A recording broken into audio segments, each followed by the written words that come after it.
Good morning, everyone. My name is Ariela Wagner. I'm the founder of SunRay Construction Solutions, a national preliminary notice service. Today we have a fabulous webinar on what really happens when I record a lien and when will I get paid by the fantastic Alex Barthet. So without further ado, I would like to introduce Alex Barthet. Good morning, everybody. My name is Alex Barthet. I am a board-certified construction lawyer here in Florida. And today I'm going to answer the question, what really happens when I record a lien? And most importantly, when will I get paid?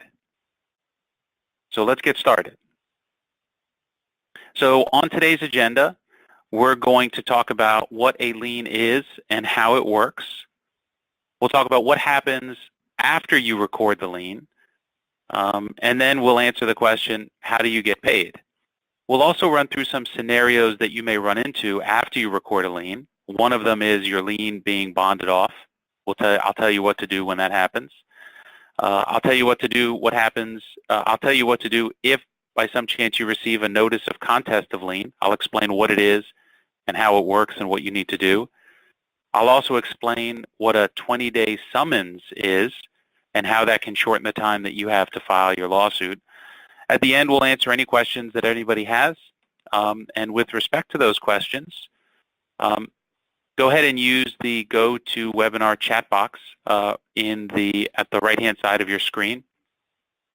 We'll go ahead and answer all the questions at the end. And do me a favor and please make sure not to include any names in any of your questions. So let's talk about what a lien is and how it works.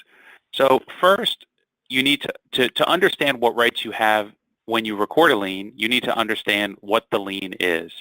And in short, it is an encumbrance, a cloud on the real property that you provided labor or materials to. And this cloud on the title can prevent the owner from selling the property or refinancing the property. And that really is the true leverage. You now have a hook into the property that prevents the owner from freely marketing the property or refinancing it.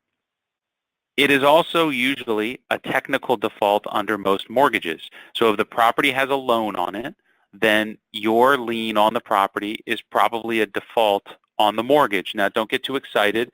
That doesn't mean that you put the lien on and then the mortgage company is going to foreclose on the lien. It's pretty rare that it happens that quickly.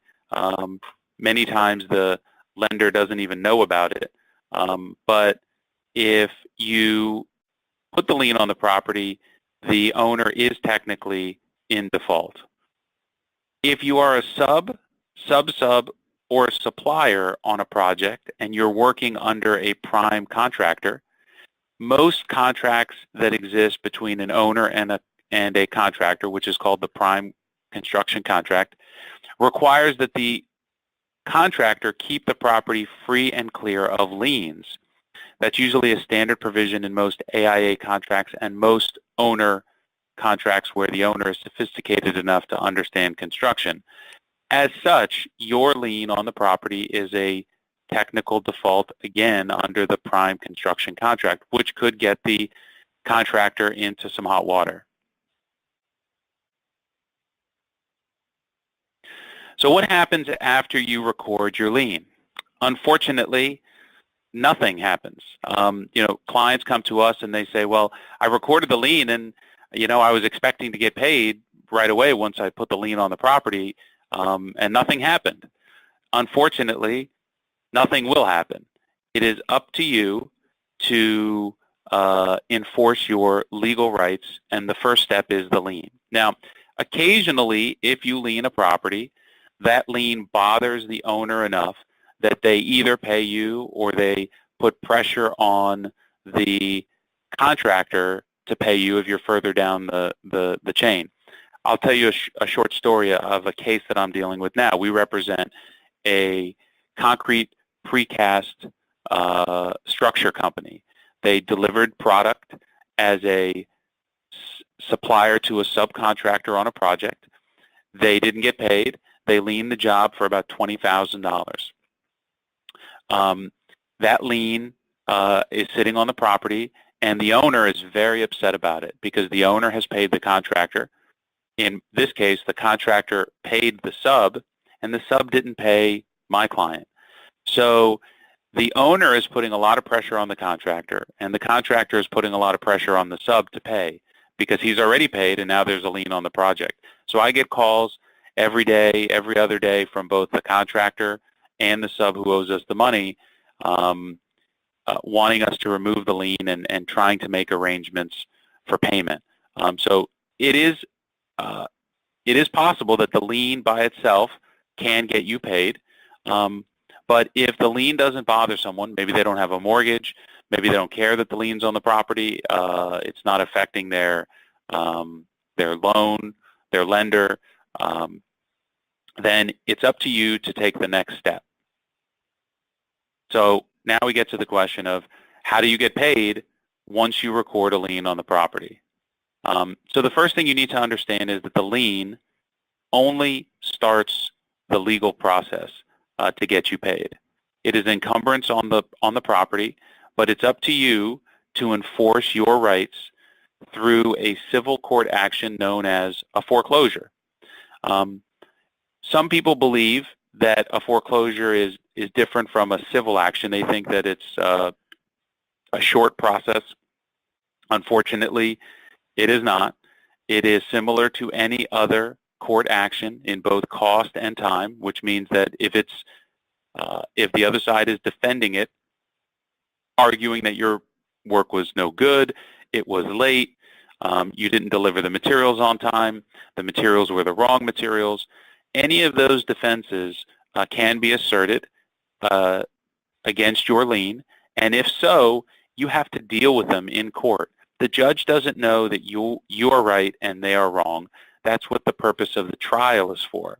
And that trial is not going to happen for 6, 8, maybe 12 months after you file that lawsuit. Even if none of the claims asserted by the other side are true, again, remember, the judge doesn't know who's right and wrong. All of those issues have to be explored through the forms of discovery, which is a legal process. That's when parties ask questions back and forth in the court case, either in person or in writing. They're going to produce records. People may need experts in the case. We had a client come to us and they put a lien on a piece of property, and the other side has started to assert legal defenses to the lien, and the client said, well, none of that's true. So can't we just get in front of the judge and just end this in the next couple of weeks? Unfortunately, the answer is no. It doesn't work quite that fast. So be prepared for the legal process to take a while if that's what you're going to do. But understand that the dynamic that you're dealing with is that if you put the lien on the property and then you wait and nothing happens, then it's up to you to move forward. And if you do nothing, then you may get paid nothing. So we usually recommend kind of a step-by-step approach. You put the lien on, and if that doesn't work, then you move forward with the civil action. And we'll talk about that in a minute. Now, unless the time period that you have to file the lawsuit is shortened, and we're going to talk about 2 of the ways that it can be shortened, you have 1 year from the recording date of the claim of lien to file your action to foreclose on the lien. That is the outside date within which you need to file this legal action. You don't have to wait a year. You can file the lien today and file a lawsuit the same afternoon. So understand that in many instances there's no time frame. We have clients that have come to us and said, well, I filed the lien and it hasn't been a year, so I guess I can't do anything. No, that's not true. You can file your action to foreclose right away. You don't have to wait. So what I would recommend is what I would call the 60-60 rule. And it means that 60 days from your last work on the job, you should start the lien process. You should not wait until day 80 or 85 or 89 because it takes time to put the lien together, to get it signed, notarized, and recorded. If you're doing work in another jurisdiction, They may take a while to actually get it and record it. We've had clients that have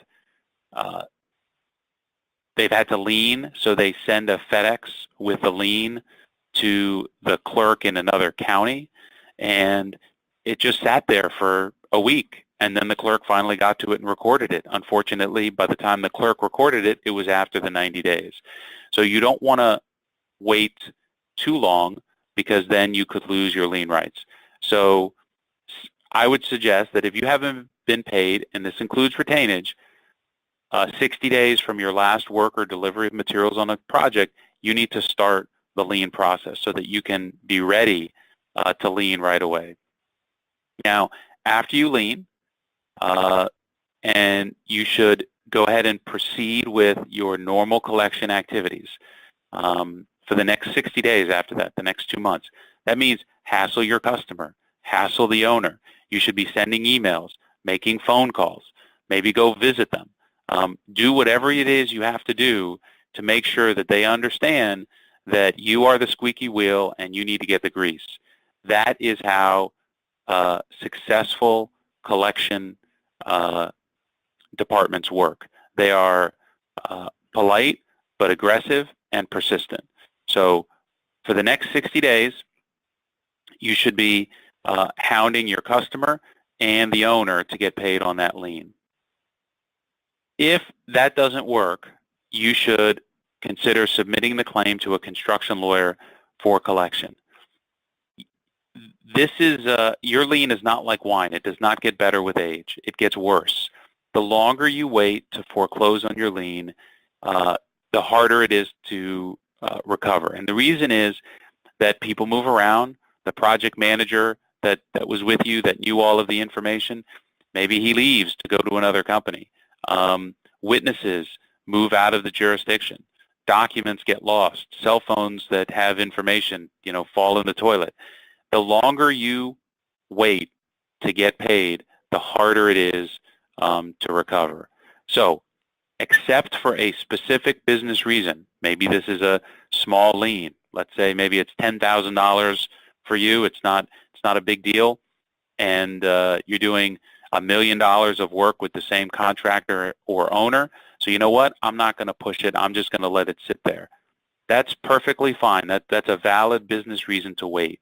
But hoping you get paid and hoping that the lien is going to do its job on its own is not a successful collection strategy.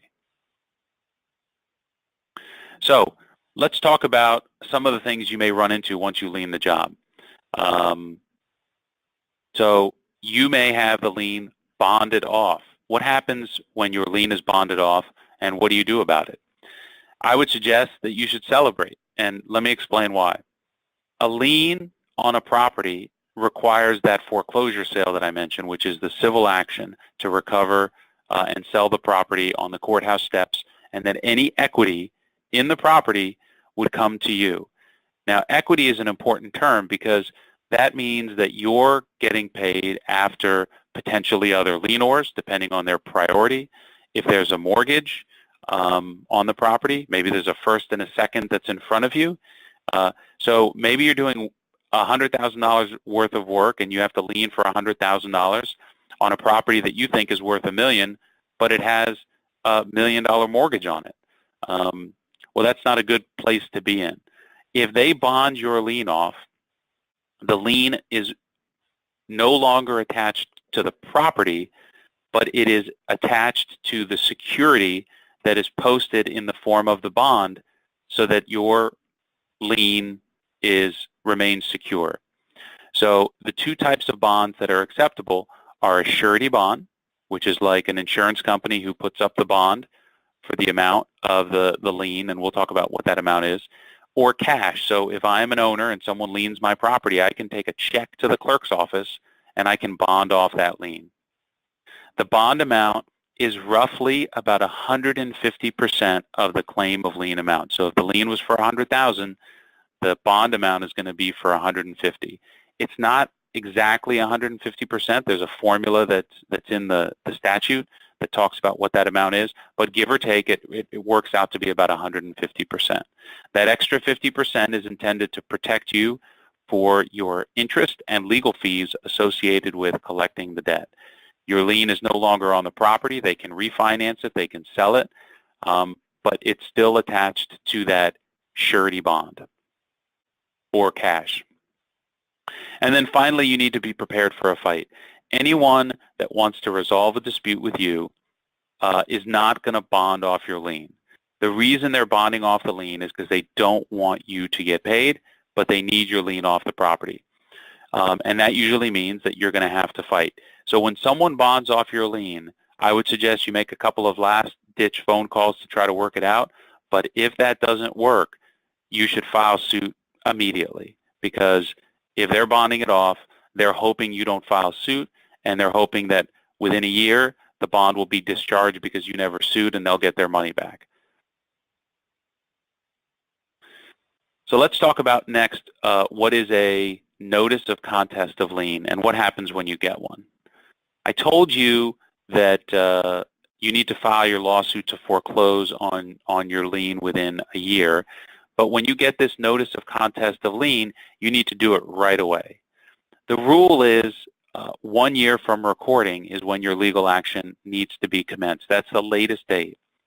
The exception to the rule is that if you receive this notice of contest of lien, you only have 60 days from the day that that document has been recorded, not the day you get it, the day it is stamped recorded by the clerk. So what happens is that someone who it's either the contractor or the owner, they take a document to the clerk. It's called the notice of contest. They record it. It costs about 15, 20 bucks. The clerk will record it and then mail it out. Once you get it, you now have, the clock is ticking, and technically it's been ticking now for several days as it's been traveling to you in the mail. You'll get it via certified mail, and now you only have at most 60 days. So again, you need to file that lawsuit to foreclose, or your lien will automatically be discharged on the 60th day without any further intervention of the court. So if you get a notice of contest of lien, you need to contact a construction lawyer and file that lawsuit immediately. Do not delay. So what happens if you receive what's called a 20-day summons? What do you do then? Again, just like the 60-day notice, you need to file your lawsuit to foreclose on your lien immediately. Again, the rule is within 1 year of your recording date of the claim of lien, that's when you normally have to file that lawsuit. But that time period can be shortened. And in this case, there's a typo in the slide, I apologize. But the time period gets reduced to 20 days. So unlike the notice, which is a document you receive in the mail via certified mail, this is a summons which is served upon you by a process server or the sheriff. When you get served with this summons, you have 20 days to file a counterclaim or a new action to foreclose that lien within 20 days, or your lien is automatically extinguished. So this is even faster. There's cases where people have tried to get lawyers. They couldn't find lawyers. They were served. They left on vacation. The court says it doesn't matter. 20 days is 20 days. When that time comes and goes, your lien rights are gone. So if anyone has any questions about this, any of these topics that we covered, please go ahead and submit them in the GoToMeeting chat box. While you're doing that, know that we are already starting to put together our 2018 webinar and seminar calendar. We're going to mail that out via email and postal mail in the coming weeks. But to give you a head start, our webinar for January, on January 18th from 9 to 9:30, is 3 things to improve your credit and collection process in 2018. We're going to talk about some ways that you can streamline the process and increase your collections. If you need help calculating your notice to owner and lien date deadlines, we have an app on the App Store for Google and Apple. If you go to the App Store and type in the Lien Zone all together, no spaces, THELIENZONE, you'll find the app, and it'll help you calculate both the notice and lien and bond deadlines. Ariela, are there any questions? I am looking, and I think you did such an incredible job that you answered them in your presentation. But if anyone is nervous and would like to ask a question, please feel free to email us with any questions or call us at any time. Wait, 1 second. Actually, we have one question. Someone who expressed thank you very much. You're very welcome. I hope everyone puts this information to good use. Don't let those lien rights slip by, and make sure to protect yourself whenever you can. Absolutely, and there was one more question, and to answer that question, when will you repeat this webinar? We will actually be posting this webinar on SunRay's YouTube station, as well as emailing this webinar out to all of our customers and Alex Barthet's clients. So you will have a copy of this webinar. So happy holidays to everyone, and once again, thank you for such a fabulous job, Alex. No problem. Thanks, everyone. Have a great day. Thank you.